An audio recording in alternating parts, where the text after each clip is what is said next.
So you're majorly confused and you don't know what to do, and you need a little aid to get those decisions made. You know where to go, it's the one and only show, Major Confusions. Ding. Hello, everyone. I'm Dina, and welcome to the Intertwined podcast by Major Confusions, where we demystify how impact driven and sustainable careers are built in the real world. We're here with Meena, who uses her sales and marketing expertise to support purpose driven organizations grow their businesses. She has worked across many sectors such as health and social care, learning and development, and technology organizations. Meena's career is truly intertwined. The common theme throughout is the joy of learning. Meena follows her curiosities and insists on using her strength of connecting with people and her strength in communications and languages in every job she takes. Meena also shows us that we need to be resilient. Building a meaningful and sustainable career is not easy. It requires iteration and putting yourself out there, showing us that the sales toolbox is not just merely relevant to building organizations and generating revenue, but essential to being a good manager, finding jobs, and growing in your career. Tune in to hear Mina's story and what lessons and reflections she has had on her career and how she got here. Thank you so much, Mina, for our conversation and for sharing your story with us. Let's get started. Hi, Mina. I'm so excited to be here with you today. Thank you so much for being here. Hi, Dina. Nice to see you.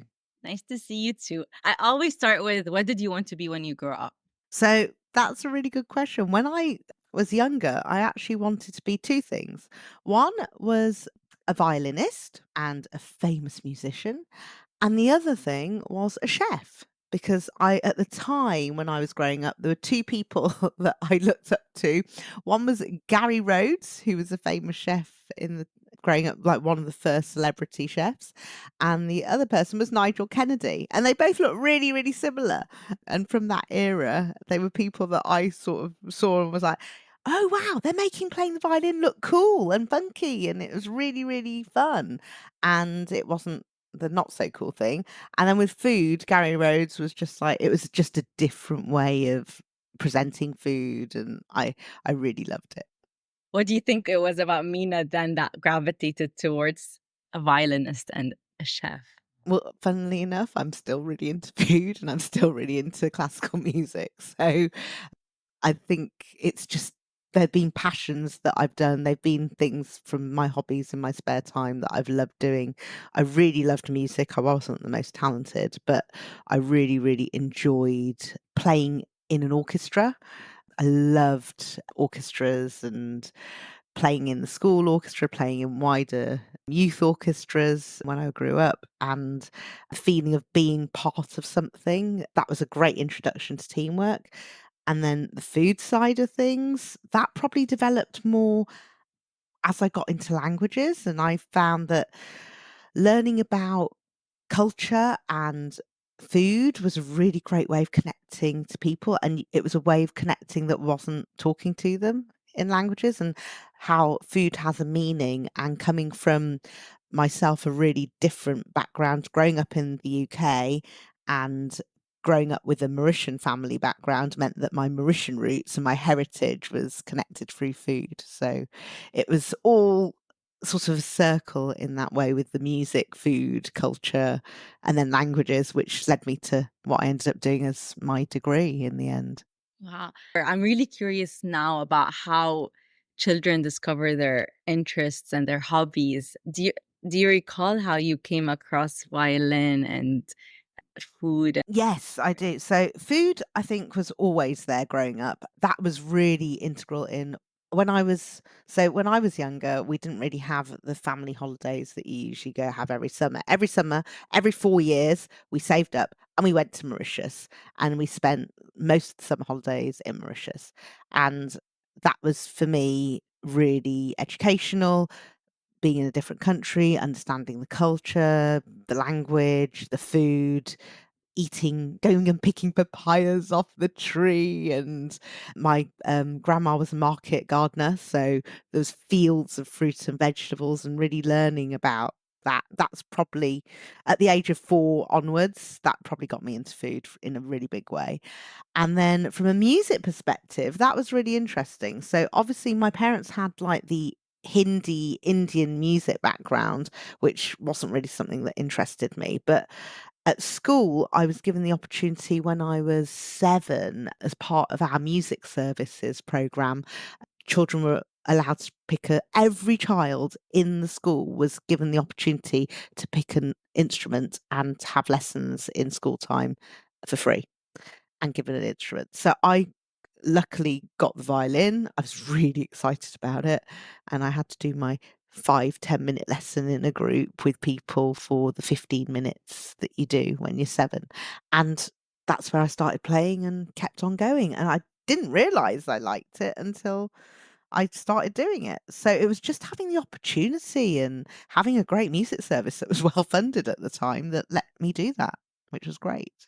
I love that. Yeah. And having the opportunity to choose like a different instrument versus being like, okay, here's the piano, go for it and love it. It's like more of your choice as well, probably played a role.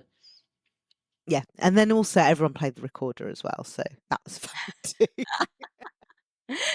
So how did you go from these interests to actually deciding what to study further on?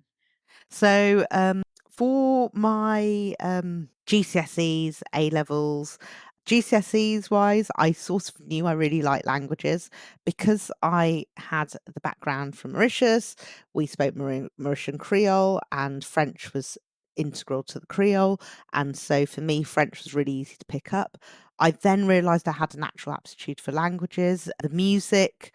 There is a connection, they say, between music and languages and listening, and also a bit of a connection between maths too. So I was good at those subjects and naturally gravitated towards what I was good at because it's easier to get a better grade if you do something you're talented and passionate about. So I learnt to like those subjects more and more. It was really hard to choose what I wanted to do because I wanted to do everything. So when it came to choosing science subjects for A levels, I really, really wanted to do biology, but I was told I wasn't allowed to because I had art. You were only allowed to do arts or sciences. You couldn't do Mm. both. Maths was one maybe, but nothing else. So in the end, I decided to go for English, French, Spanish music. But it was because I loved it, not because I was good at it. Um, and that was my parents just encouraged me to do whatever I wanted, that I was passionate about and happy to do. So that's how it worked. And then on top of it, the extracurricular activities I did meant I was doing music lessons, choir, orchestra, and lots of group things that way. And then also on top of that, I did scouting and guiding, and I loved scouts and guides, but that was slightly different. And so every single evening, every single week, my poor parents were playing taxi driver for myself and my sister, taking us to all the relevant clubs after school. But that's how I really developed my passion. And it was through doing things individually, then as a group. So that was really fun. You mentioned your parents really supported you, and like, what do you feel like the values or their in terms of their backgrounds affected this kind of nurturing of your curiosities and your passion and encouraging you to kind of do what you want? So that's really interesting because my parents both have careers that it's really funny. So they both have careers that are very linear, very clear, very cut out. My mum's a nurse, my dad's a pharmacist, and I really looked up to them. I like my mum was a working mum. In those days, having parents that both worked wasn't a thing. So usually you had to stay at home parents and that was the norm. But no, both my parents worked, both of my parents. I really looked up to my mum for doing that because I thought that's how women should be. And so it's really laid down the ground for sort of equal parenting as an adult. And that to me has been really normal. But with that, my parents both had careers where they studied, went to be a nurse, went to be a pharmacist, then carried on doing exactly the same thing. So they didn't get that you go to university, you study something, and then you become that thing. And in my mum's case, she didn't go to university because nurses then had vocational qualification and then went straight into the role. So that they were very encouraging about that myself and my sister should do exactly what we wanted to do that made us passionate. So we would, one, get really good grades, and two, do something we really enjoyed doing, because we're going to have to do that for the rest of our life. The issue for me is that I obviously was really into music and languages. Obviously like food, and I remember saying to them, I want to be a chef, and they're like, have you really thought about that? Because like if you're a chef, you don't really get paid that much, and you don't really get the great work-life balance and working hours. And they'd already discouraged me from going into the medical profession because they said working for the NHS was not exactly the most ideal, with shift work, shift patterns, and wouldn't I be better off doing something a little less less sort of high demanding work? So on work-life balance perspective. And it's true, because from a childcare perspective, I was always with one parent, but the other one was always working. So as a four of us as a family, that didn't really happen because there's always one parent working. So that's something that I didn't think of as at the time, but it was more just, oh, do you want to be bound to doing something like this that's not great paid and not wonderful? If you want to do something, be a doctor or be a lawyer or be those usual stereotypes that people who are clever tend to get asked to do. And in my case, obviously languages, music, they were going, oh, you should think about teaching. And so I sort of went along with that, in that when I ended up doing languages at university, in French and Spanish, and then I went and did a year out as part of that. And during that, I taught English as a foreign language. So the TEFL thing was a great experience. I really enjoyed working with children, but I didn't want to do it for the rest of my life, especially working in secondary schools with kids and really going, I'm not cut out for this. I don't think I've got the patience.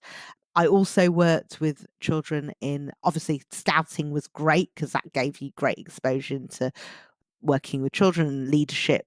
You got to do things like being in charge of groups of guides, scouts. That was great. But I also found that the thing that I really enjoyed was when I was doing my course, every summer I used to spend working for an organisation that supported children to have holidays despite their family backgrounds. So it was called a colonie de vacances, which in French is sort of like a holiday camp. So it was a French holiday camp, but children who weren't from affluent backgrounds were welcome and given sort of paid for places, so they were in care. Plus, children who paid for it also were there. So you had a mix of classes from the French system mixing together. So you had kids from Paris, from Marseille, from all these interesting backgrounds coming and doing a camp from the age of 7 to 17.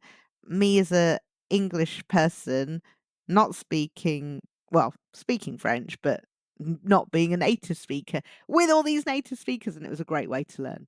Great way to learn English, not English, teaching English. Great way to really improve my French. I might have learnt some much more colourful slang language than I should have, but it was a great opportunity to learn about people, and also, again, when I was cut out for teaching. And that side of things also made me realise I did not want to go into teaching.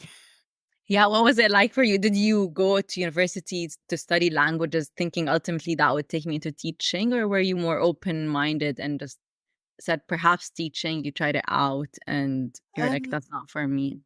so I tried teaching. It was just that was so basically, if you studied languages, when you went, and we had a great career service. I went to Manchester University, had a great career service, went to see them, and there were lots of different things that came out. We also had a career service at school, And I remember our careers advisor was said, yeah, it's great that you're doing something like languages because you could go into so many different professions. And I think that is the really big thing. Like, number one, you don't always need a degree, especially these days with the new things. And based on what I do now, which we'll get to eventually, but you don't need a degree there's so many people who are in my profession that do not have degrees and are thriving in professions like sales and marketing. And it's not always the end all and be all to have a degree. So a vocational qualification or any vocational degree level qualification can be equally helpful. And also, you don't need to always know what you want to be when you grow up. Do any of us know what we want to be when we grow up, really? So, and there's so many options these days. No, and I think it's about the expectations and the thoughts that people had were pushed on you, and then it's about having the freedom to experiment and being able to do that, but also just having enough, but then also the pressure to earn money as well. So that's why things like summer jobs are great, because that gives you exposure.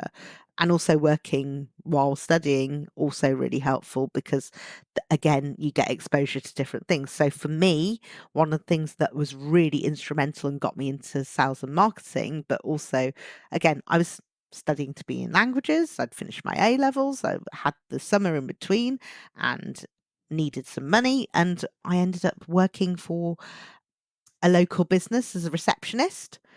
And then the local business owner said, actually, we've got this, you're a bright girl, you're capable of doing something. Would you like to help organise this exhibition for us that we're doing in London? Again, I was from the Midlands, so anything in London was really exciting, amazing. And I was like, yeah, I'd love to do that. So I was given a folder with lots of things and off I went to try and organise an exhibition, ordering furniture for a stand, booking stands, going and talking to one of the partners about that they were working with about what they'd like on the stand because they were jointly paying for it.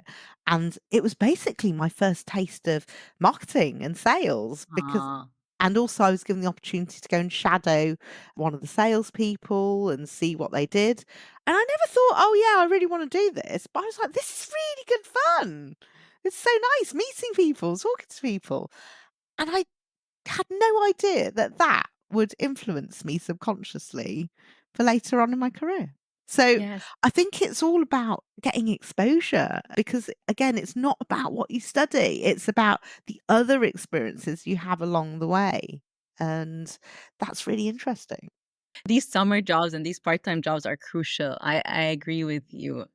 So what happened after you completed your degree? Because I'm really curious about that first job. Yes. So after I completed my degree, I was like, "Ugh, I've had enough.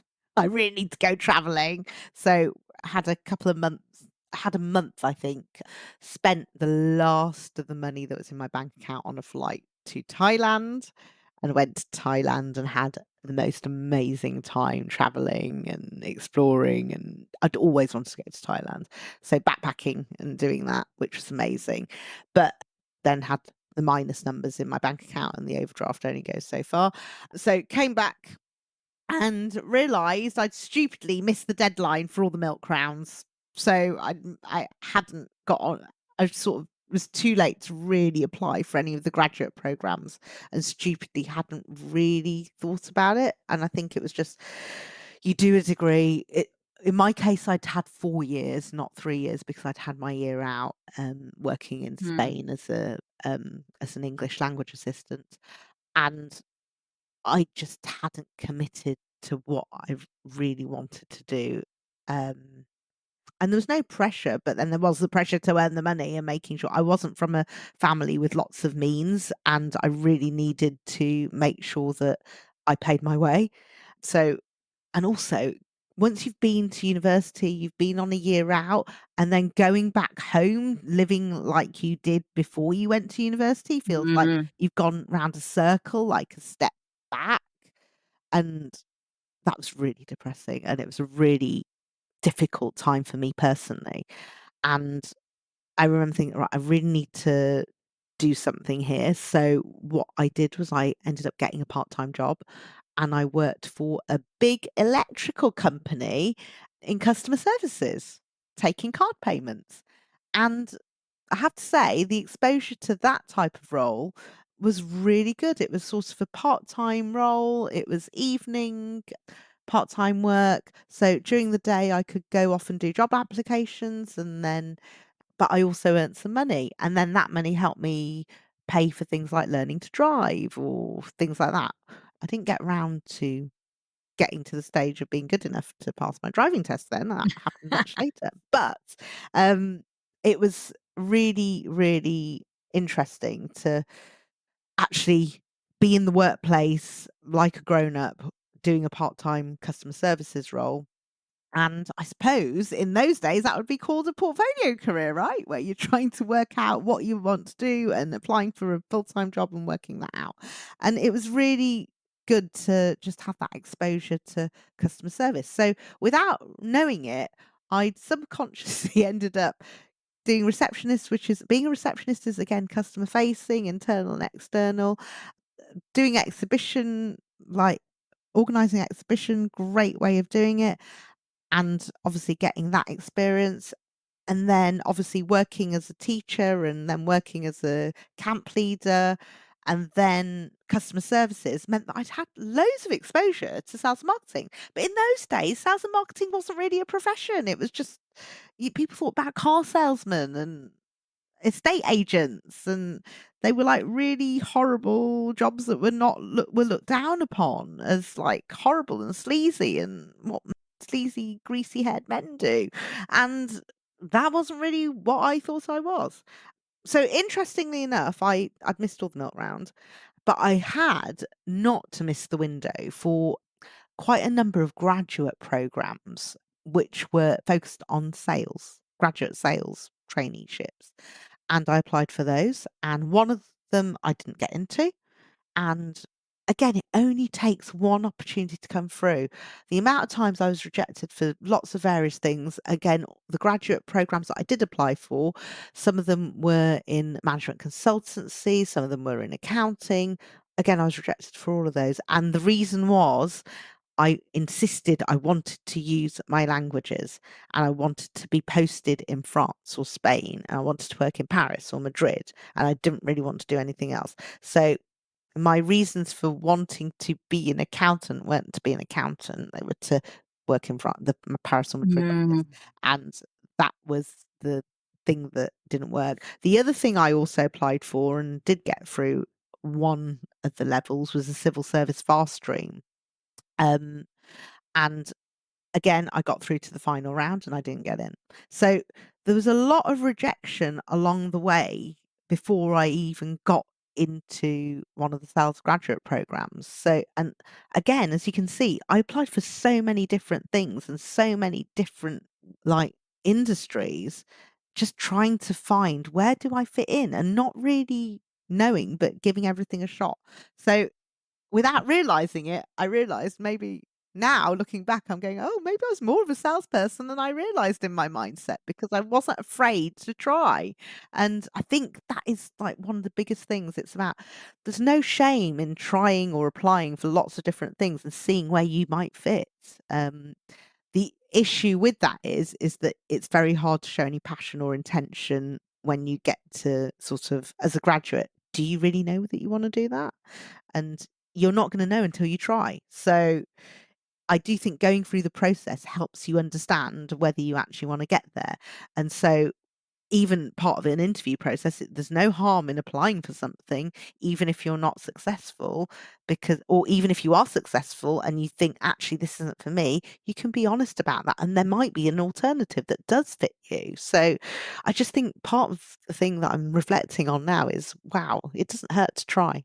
Yeah, and getting experiences and these interview experiences teaches you a bit more about yourself and then prepares you for the next round of interviews until you actually find somewhere that they want you and you want them. And it's just experimenting and trying. And it's funny, it is sales. You're basically selling your Yourself.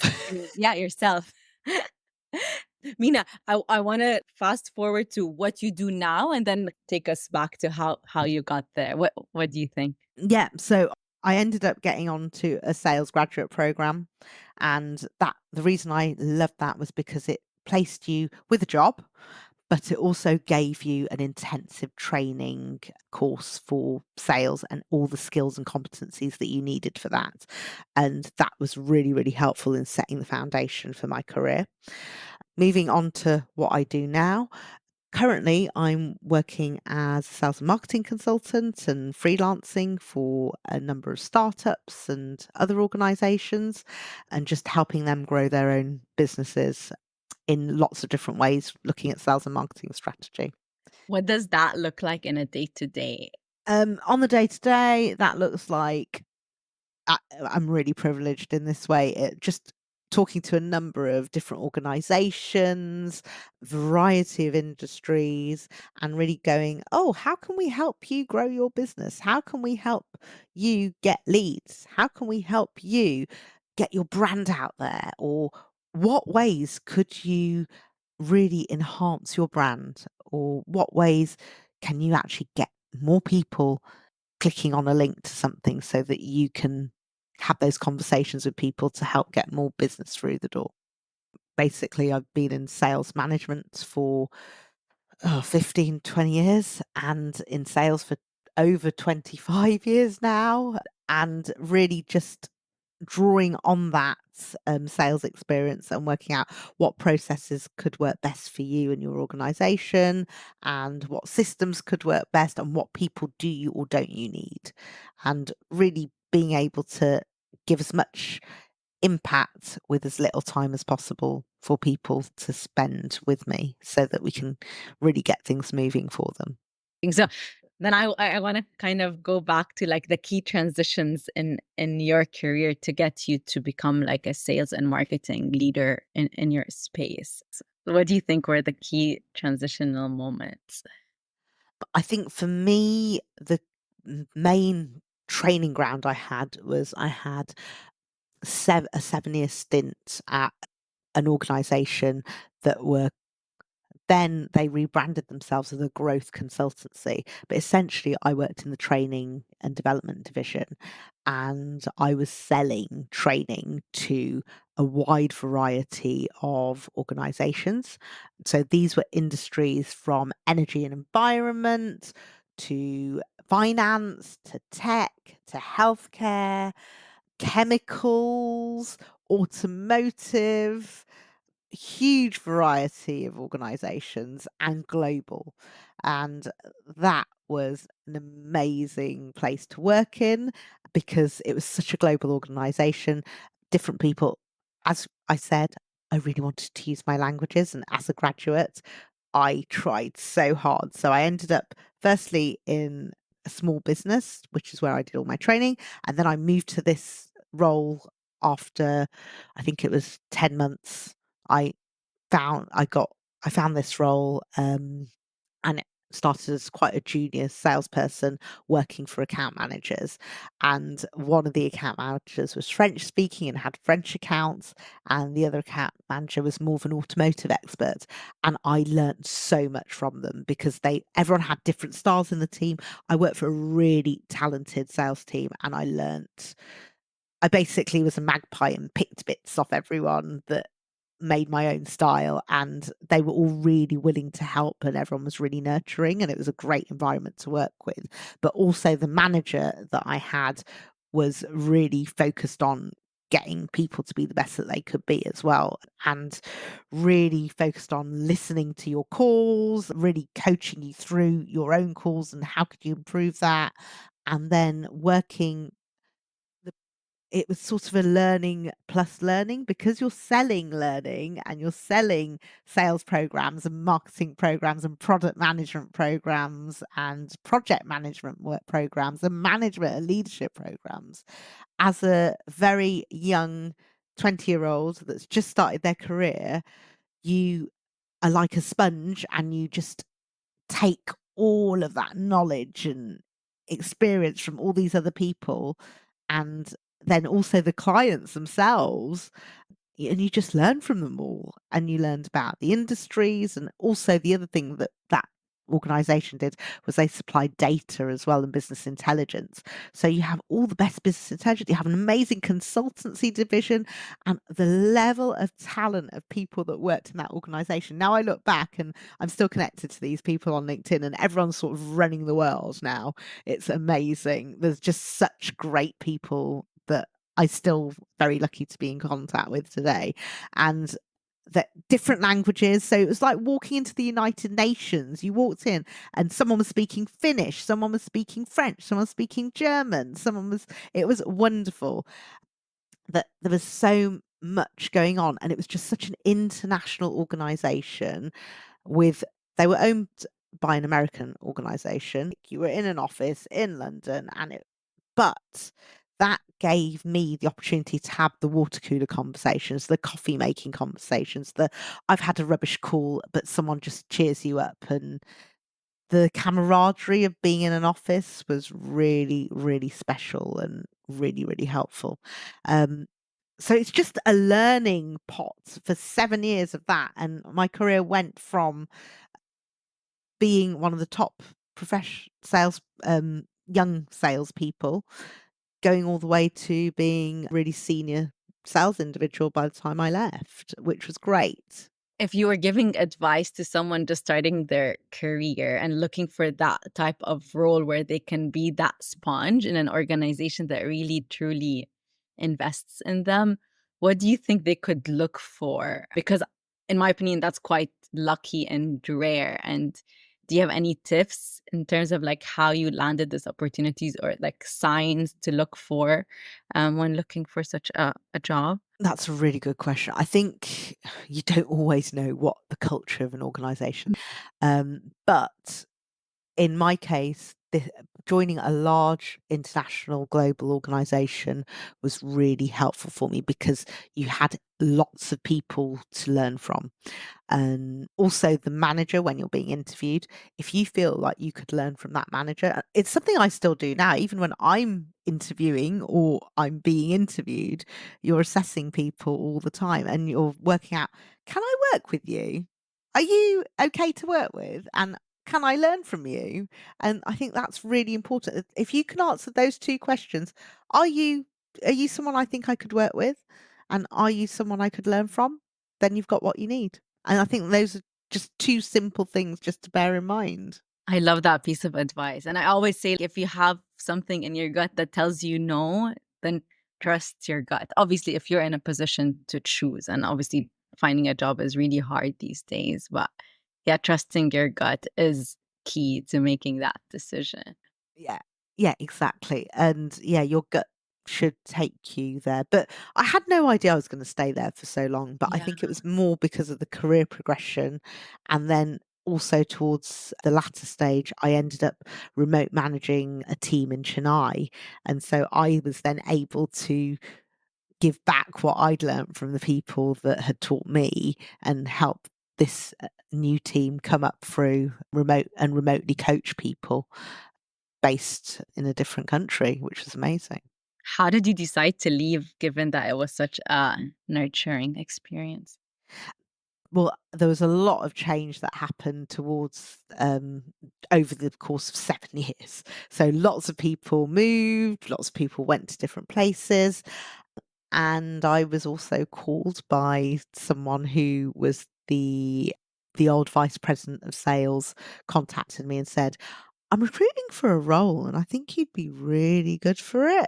Maybe you should apply. And when someone like that asks you to apply for a role, you're like, well, it'd be rude not to. So I took the opportunity and applied for the role and got that role, which was a step up. It was the thing that I was desperate to do, was become a manager and learn to progress that management side of my career. By then I was in my late 20s, and I was getting ready for the next stage, and there was nowhere for me to move up. So Mm.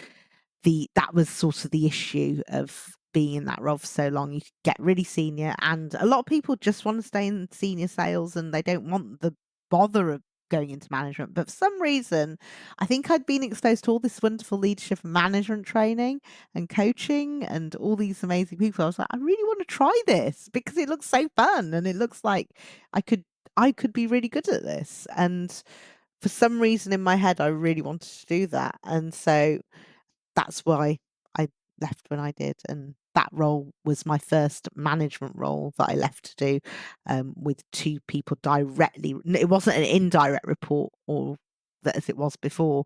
This was a direct reports, and having a team and having the opportunity to make an impact and make my own mark and really grow something. Was something I was just hungry for. And that's the thing, you have to be hungry for what you wanna do. Yes. If you don't want to do something, there's just no point. Yeah, 100%. Actually, I'm curious because you had so much training and knowledge and like you were hungry to do it. What challenges came about when managing for the first time? Well, when directly managing for the first time, it was obviously the people. So there were these two guys that were older than me, more experienced in the workplace than me. And honestly, I was going, oh, the imposter syndrome kicked in. I go, why have I got this role? And even though I'd gone and proved why I could do it, why I could smash it, all the reasons. And essentially, it was a little bit of a sales job on my side, just trying to work with the team to convince them that, hey, I appreciate you know more about the product than I do, Mhm. or you know a lot more about selling in this sector than I do, but this is what I can bring to the table here. And let's work as a team to make sure we're all really successful. And I was really lucky that the people that I ended up working with um, were brilliant. They were really open minded. They were willing to teach me and help me learn, and vice versa. I hope to give them that. And within our first year, we smashed our targets. We did really well. But I also had a great line manager there as well, who showed me the ropes of the process and how to work in that organization, how things worked. And this was my first time working in the ed tech world. So moving from obviously learning and development wider into more of a narrower e-learning space in those days. But working specifically in the care sector was really, really interesting. And learning about a sector, learning about an industry, and then learning about the tech as well and the software side of things. There was just so much to learn, plus the management, which was brilliant. So what I brought to the table was all my sales, marketing, training, and then and the leadership skills and knowledge and the best practice. But what I didn't have was the actual how-tos. So it was great because it was a really good learning environment, and that's the thing I loved about learning organizations. Everyone's always willing to learn. Yeah, yeah, it's like practicing what you preach. It's like you're in a learning environment. It's an edtech space. People are supporting each other. So how long did you stay there? And yeah, what was it? So I stayed there until we got bought. Because there seemed to be a little theme in my career that I tend to be in organizations that grow so much and then they get bought, or That's good. something to do with mergers and acquisitions everywhere. And what was really interesting is I was, again, talking about the theme of learning. I was given the opportunity with one of my clients to do a master's program and did my first master, my master's in management and leadership, um, and given the opportunity to study for vocational qualification as a master's degree level, which was great because it was within one of our clients. So I really got to understand how their business worked, and I got a great network of amazing people within the industry as well in the care sector. So it was such a great learning experience, and it was a great personal development opportunity as well. What do you think it was about Mina then that people saw something in you to say we want to give her the opportunity to learn and grow? It's really funny. I don't know exactly, but I think it was, again, with our the client base that we worked in, they could tell I was really passionate about the sector. I really cared about making a difference in it. And we always were asking them for feedback on how we could improve what we did and being a better partner for them. And I think we were out at a networking thing one evening and we were just chatting about how I loved learning and things like that. And someone said, well, you know what? Why don't if you've got some time at this stage in your life, because personally I had the capacity to do that. It was obviously work was a big part of my life then, but I had capacity to learn. And I was sort of saying how I felt I hadn't gone through a growth journey in that way. And I really missed that element of being on training courses all the time in my old role because that's what I used to sell. And I think when you work with learning and development professionals, they can't help but coach you themselves. And that's sort of what must have happened. And then I ended up having to do an interview to get on a leadership program. I love it. It's also you sound like you were vulnerable, like you were saying what you're curious about, you're saying what you're missing, you were being yourself, you were putting yourself out there. Yeah. And it's really interesting, but when you're with learning and development professionals, they always bring that side out of Mhm. you. And yeah, that's why it was a real privilege to work again in that sector. And at that time, it just happened to be that the planets aligned so that I did that. Yeah, and, how was, how was the master's program? Because a lot of people think about, "Should I go do a master's or should I not do a master's?" So, what's your So I do also remember one of my drivers was very personal to me in that my sister was in the middle of doing her PhD and my little sister was doing her PhD. And I was going, oh, my sister's going to be a doctor and I've only got a bachelor's degree. And there's that competitiveness in you? slight competition. I'm a salesperson, of course, there's a competition there. Um, Completely idiotic, but there was that element.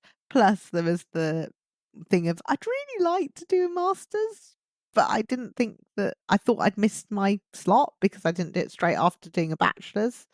Um, and financially, it wasn't the right thing to do then. But and also doing a master's, the master's I was asked to stay behind and do after uni was a master's in Spanish poetry, and Spanish poetry is lovely, but I don't know how um, transferable that would have been. I'd have gone into a career in academia potentially that way. And I think I'd had enough of academia by then. So there was this hunger and wanting to learn, but then a hunger and wanting to learn something that was in my world now. Yeah, yeah, And and sales and marketing wasn't something that was a qualification then as it is now. So that was the big difference, I think, of being able to do something that proved academically that sales and marketing was on that level too.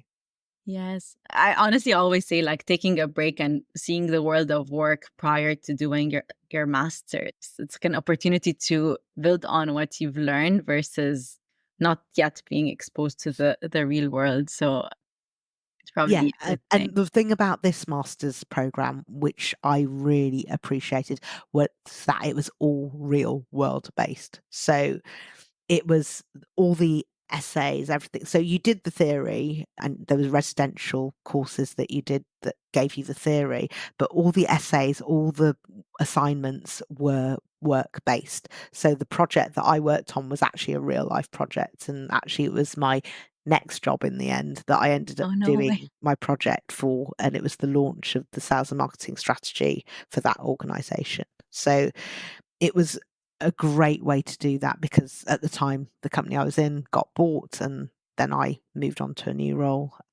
So it happened with that transition.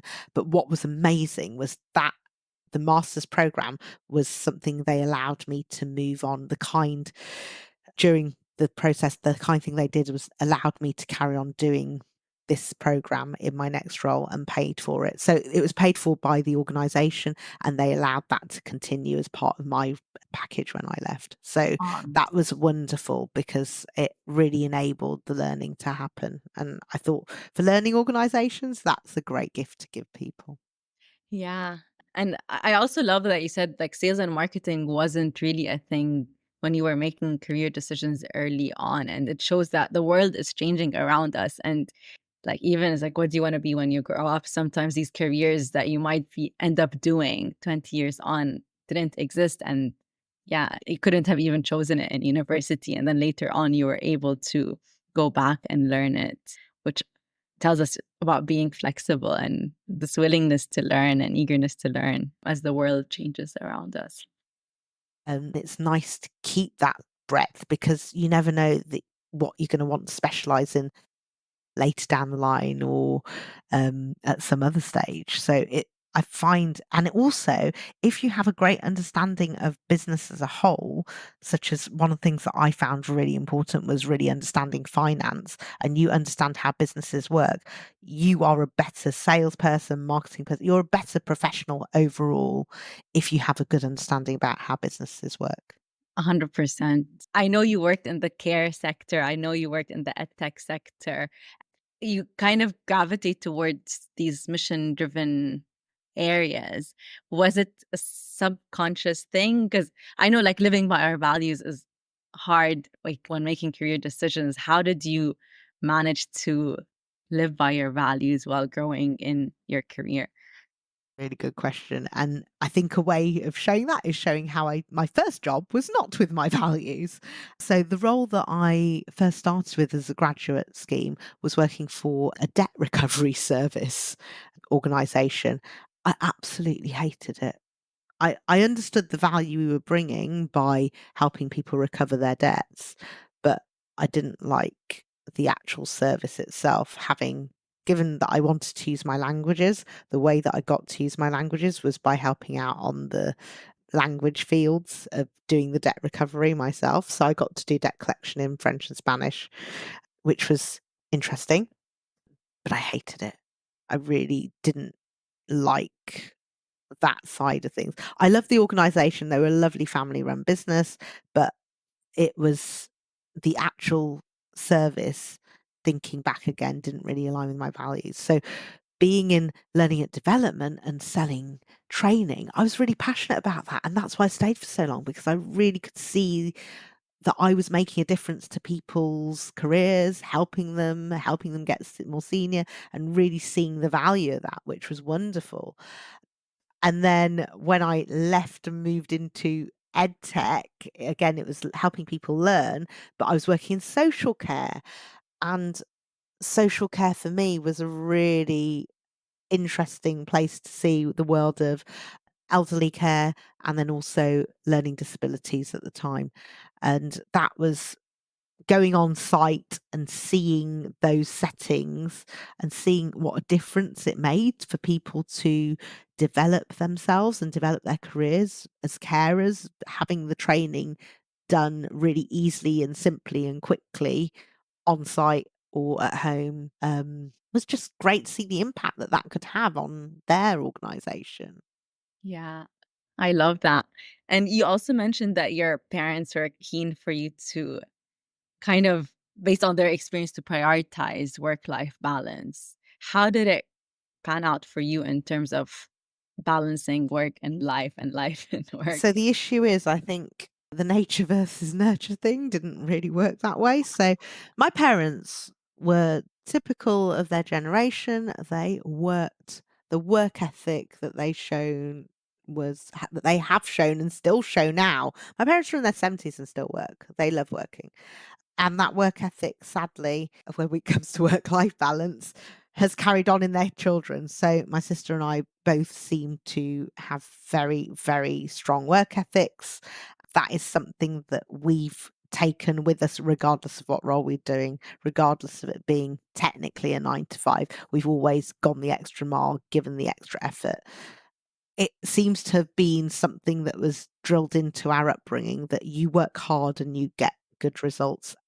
Um, and it's been really hard as you get older to try and challenge that and go, no, working hard and prioritizing work over everything in life is not actually the best thing for you as a whole, because that leads to things like burnout. That leads to, and especially after COVID, work is not the biggest priority. And it's it's very important, but it's got to be balanced because there has to be a balance when it comes to balancing your self-care and all those important things, and especially when you come to have a family as well. So it's about getting the balance in perspective and making sure that you can do that. What things did you have to learn or unlearn to get better at it?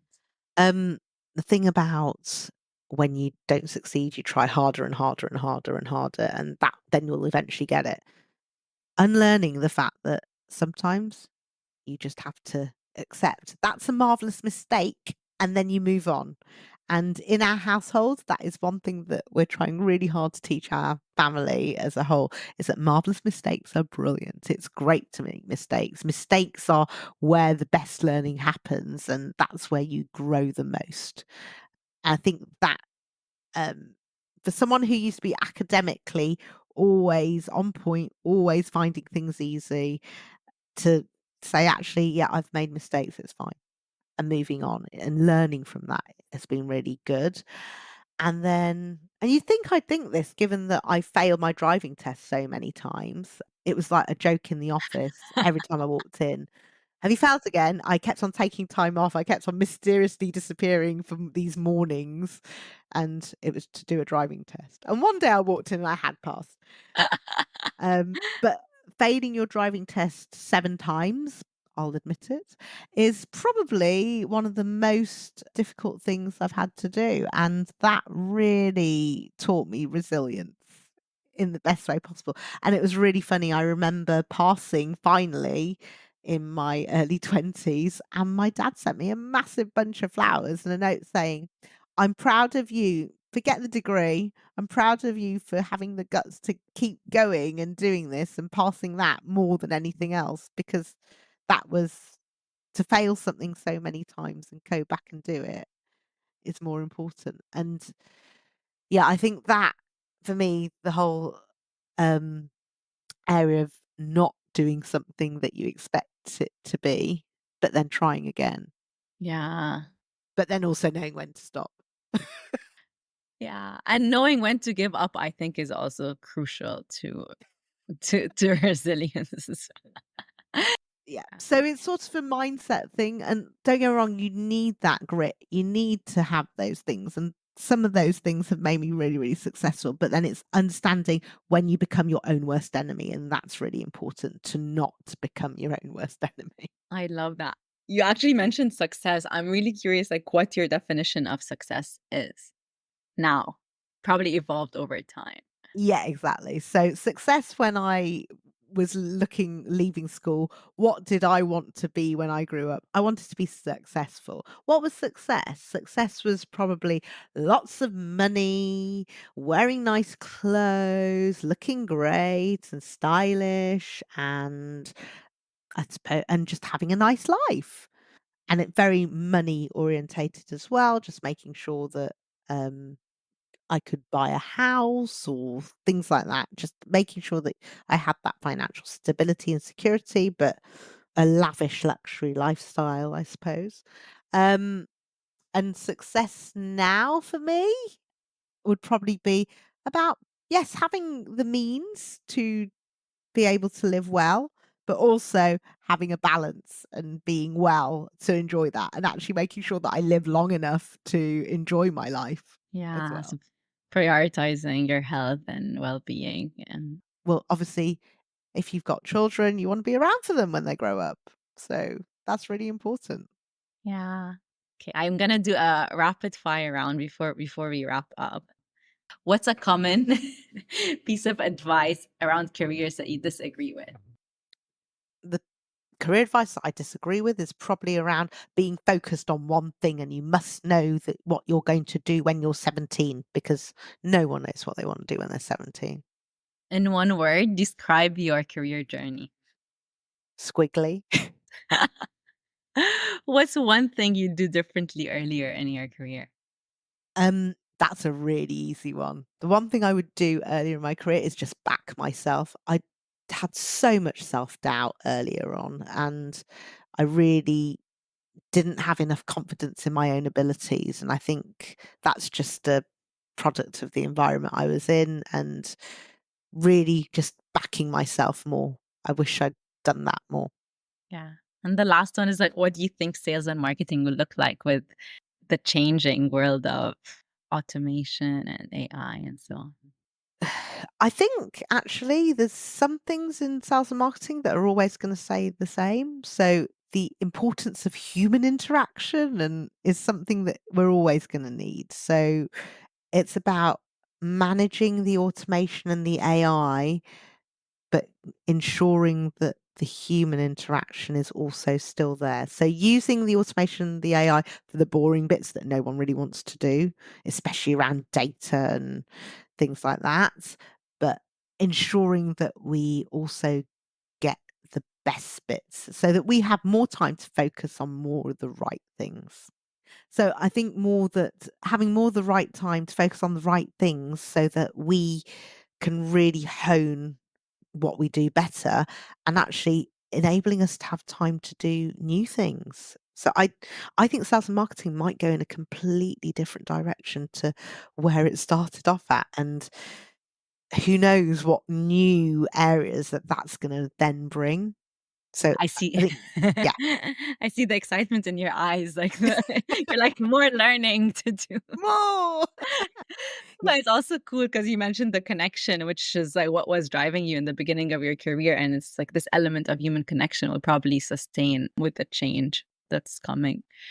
Now that we're almost full circle, who are you today and what's your why? who am I today? So I think now I'm someone that really wants to help make an impact on the sector that I work in. So I tend to be in the healthcare world, and I really want to make an impact on making it a better place and an easier place for people, for example, in the NHS, to just make their lives easier on a day-to-day basis. And that's my why. I love it. And what do you think is one underrated skill for building a sustainable and meaningful career? It's not really a skill, but something I think people really need to have is compassion and kindness for others. I think that's really, really important. There's a lot of new learning around trauma based and trauma informed leadership. And I think if we are more aware that people are now bringing more of themselves to work and that we can be really bring out the best in people by treating people with kindness, I think that is probably the best that we can do as improving the workplace. I love it. It's true. It goes a long way. Thank you, Meena. Thank you so much for listening. If you enjoyed this episode, please share it with your family and friends. Our goal is to demystify how career decisions are made in the real world and empower others to pursue building a path towards a sustainable and meaningful life. Follow us at Major Confusions on LinkedIn for more of these episodes. Keep in mind the three C's: compassion, curiosity, and courage. See you next time. Ding